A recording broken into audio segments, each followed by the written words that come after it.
Καλησπέρα.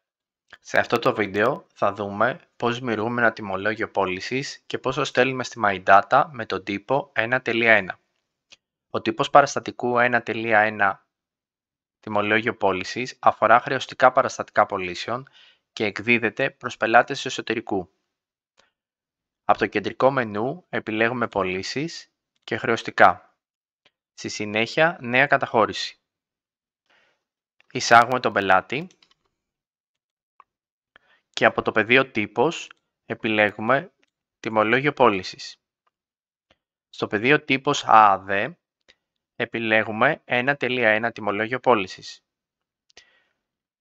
Εισάγουμε μία ή περισσότερες γραμμές.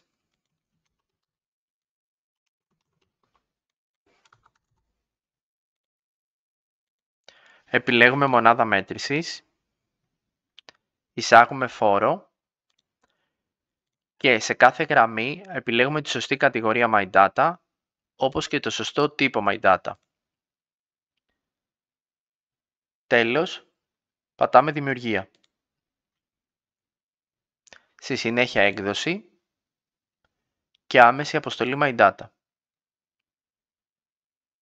Το παραστατικό στάλθηκε στη MyData επιτυχώς με τον τύπο 1.1.